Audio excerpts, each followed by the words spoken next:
katiits mo na eh.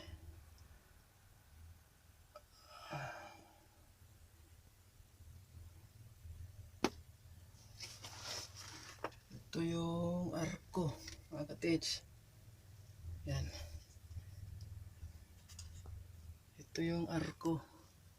Yan o. Arko yan. Yan.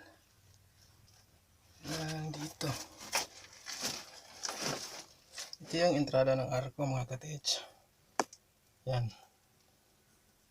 Yan o. Hanggang dyan yan. Ito yan.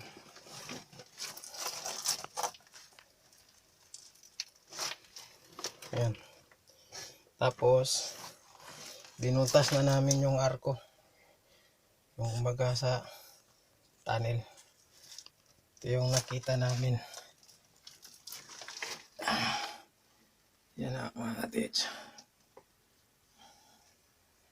May passageway na dito na maliit. Yan o.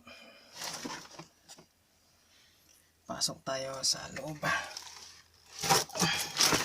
Medyo gagapang lang ng konti kasi hindi pa namin kasi ito napalakihan eh. Medyo napakatibay kasi ng simentong to.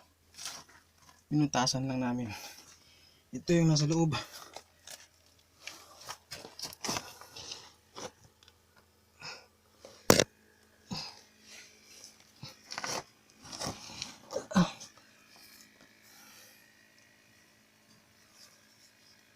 Yan. Ito yung nasa loob. Yan mga katiits. Ito yan. Yan. Hanggang doon yan sa dulo. Yan o. Yan. Pasok pa tayo.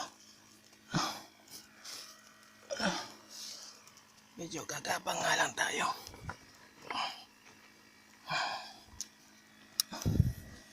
Yan dito sa loob mga katiits. Medyo nakakayuko ako. Hindi nga lang masyado nakakatayo. Ano to eh. Ano. Nakasarado pa. Dahil sa stalagmite dito. Tinumbuan na ng stalagmite yan. Yan mga katiits. Ano.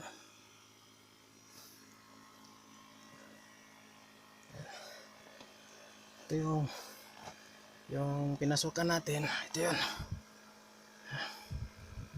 Yan. Yan. Yung may sako na yan. Yan yung arko. Yung binutas namin yan. Pinasok na namin dito. Tsaka yan medyo may green siya. Doon sa gilid. Tsaka yan. Pinutas na namin yan dito. Hindi pa namin ito nalilinis. Kasi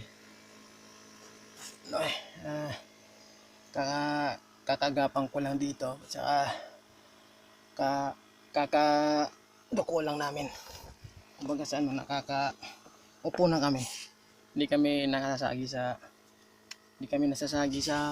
kisame. Ito yung kisame niya. Yan o. Yan.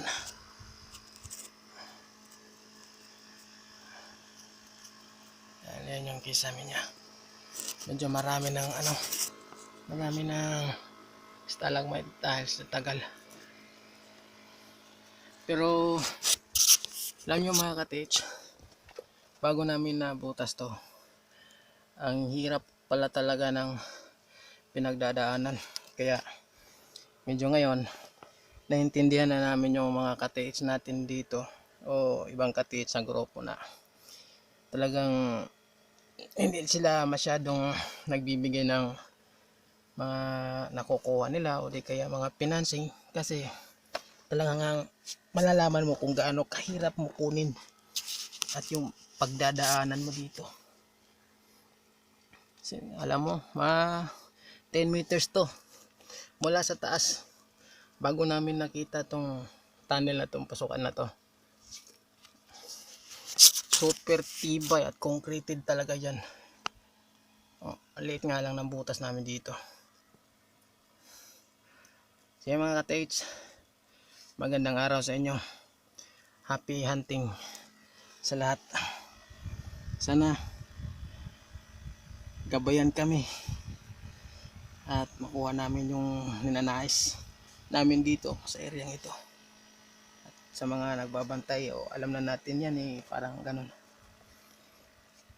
Maraming paghihirap at di natin alam at masasabi kung magtatagumpay ba o hindi. Pero being positive lang tayo mga ka-TH. Magandang araw muli sa inyo. Ito po ang grupo ng Creek Monster Group ng Philippines, Cebu site.